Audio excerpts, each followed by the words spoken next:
Hey everyone, Jimmy with Jim's Review Room. The JBL boombox is on the horizon. I think for the US, we're getting it a bit later than anticipated, but for the fans who have asked me, thank you for letting me know. I have one on pre-order coming this way. But in the meantime, back with you on a budget-friendly speaker. Some of you asked me to test out the Soundbox XL, as it supposedly sounds pretty darn good. As always, remaining transparent with you guys, DOS did send me a review unit per my request. My assessment was not altered in any way. Please watch the entire video for both pros and cons. It's priced at $90 at the time of this review. As always, I'll place my affiliate links in the video description below. Click on those links and they'll give you the most updated prices in real time. You never know when these things might go on sale. So without further ado, my channel is here to help you make that purchase decision. Welcome everyone to Jim's Review Room.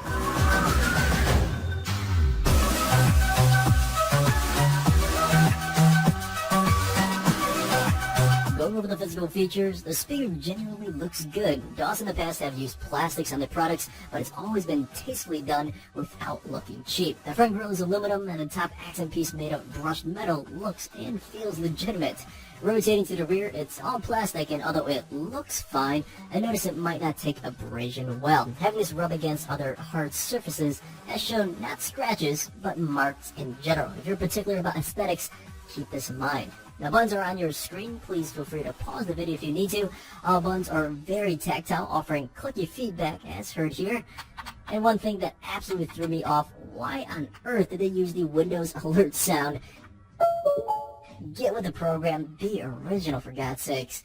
But looking at the M button, you can toggle the speaker to use Bluetooth, a physical 3.5mm auxiliary cable, or a micro SD card, which you can stick in from the rear. Now, regarding Bluetooth range, DOS uses Bluetooth 4.0. Testing this with two of my phones here, I was able to achieve a crazy distance of 100 linear feet with the iPhone 8 Plus, and testing this on my older phone, the LG V10, I was able to get 84 linear feet before the signal started to crackle and cut out. So that's basically it for this speaker. It's very simple, straight to the point, no waterproofing, no drop resistance, no NFC, doubling up, no extra bass or a speakerphone option, and I'm perfectly fine with that as long as it plays good audio, and of course comes in at a reasonable price.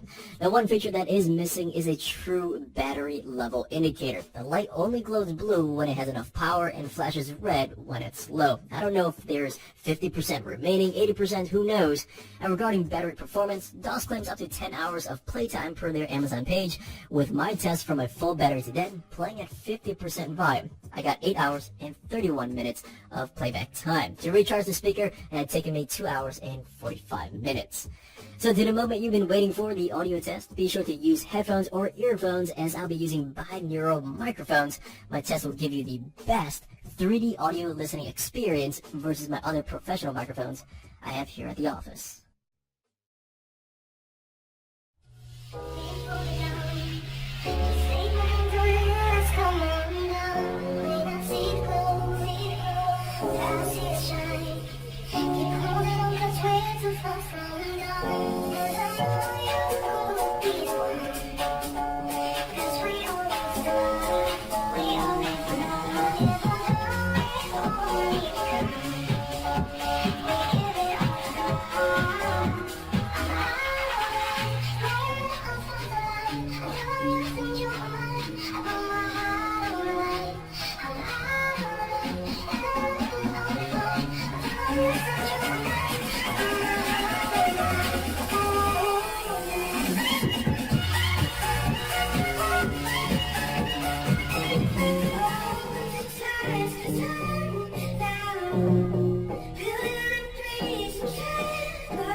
And there you have it, folks. As seen in the video, I demonstrated the Sony XB40, which sounded very similar to the JBL Extreme and representative of big Bluetooth speakers. And the other speaker is the JBL Charge 3, representing the mid-tier options and the $150 price range. I did not demonstrate the JBL Extreme in the video, but I have compared all these speakers here in the studio.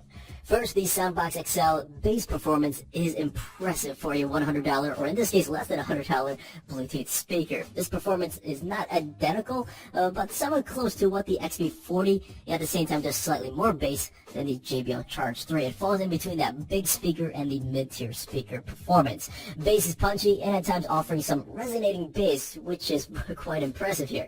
Now, the one thing I did notice right away, it doesn't get as loud as the big Bluetooth speakers. The JBL Extreme and Sony XB40s both provided more room-filling music and bass and depth that's deeper than what the Soundbox XL offers. Now, I found turning this up to about 80 to 85% volume will get me close to what the big speakers can do at 50 to 60% volume. Now, when I compare this to the mid-tier Charge 3, this sounded nearly equivalent. The mid-range, vocal work, and instruments are clear with minimal to no impact from the low frequencies. The soundstage is very much acceptable for the price range, offering some sense of depth here, not so much left and right audio channels like most other Bluetooth speakers, and the speakers of course I compared in this review, and also the high frequencies, they're not sharp and tingy as found on cheap speakers. In my opinion, they performed more neutral and didn't sound to have too much roll-off, but nowhere is it ear-piercing. Now overall, I say the Soundbox XL has very, very good audio quality. At the end of the day, despite the DOS placing the word XL in its name